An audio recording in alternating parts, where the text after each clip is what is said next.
একটা সময়ে জঙ্গলমহলের দিনের শেষে ডুবে থাকত ঘন অন্ধকারে। টিম টিম করে জ্বলত লণ্ঠনের আলো। ভয়ে সন্ধ্যের পর বাড়ির বাইরে পা রাখতেন না বাড়ির মহিলারা। বেশিরভাগ জায়গাতেই ছিল না পানীয় জলের ব্যবস্থা, ছিল না বিদ্যুৎ। এক বালতি জলের জন্য কয়েক কিলোমিটার ছুটতে হতো গ্রামবাসীদের।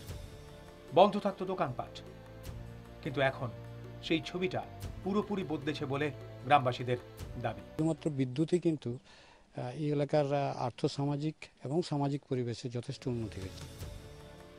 রাজ্যের উদ্যোগে পরিস্থিতিটা পাল্টেছে অনেকটাই। বাড়ি বাড়ি এখন লণ্ঠনের বদলে চলেছে বিদ্যুতের আলো।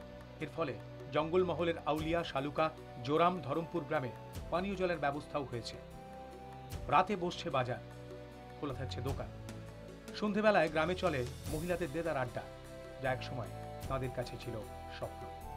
গ্রামে গ্রামে বিদ্যুৎ পৌঁছেছে। হ্যাঁ, বিদ্যুতের ফলে গ্রামের মানুষ অন্ধকারে ছিল, সেই অন্ধকার থেকে আলোয় ফিরে এসছে।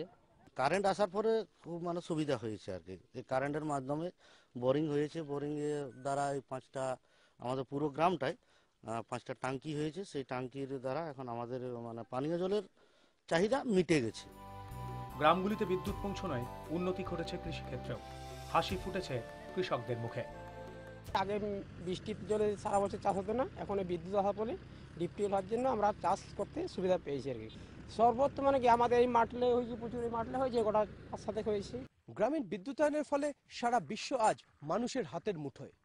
সে প্রত্যন্ত জঙ্গল কেটে গ্রামই হোক অথবা শহর। শুধু তাই নয়, উন্নতি ঘটেছে আর্থসামাজিক পরিকাঠামোরও।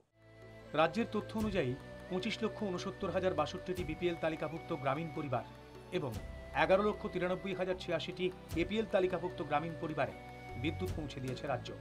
এর মধ্যে রয়েছে জঙ্গলমহল। 7,370 গ্রামে আমরা প্রতিটি গ্রামে বিদ্যুৎ পৌঁছে দিতে সমর্থন হয়েছি এবং প্রতিটি বাড়িতে এপিএল এবং বিপিএল আমরা বিদ্যুৎ দিয়েছি। আমরা বিআরজিএফ প্রকল্পে 2,16,000 বাড়িতে বিদ্যুৎ দিয়েছি। ব্যুরো রিপোর্ট, 24 ঘন্টা।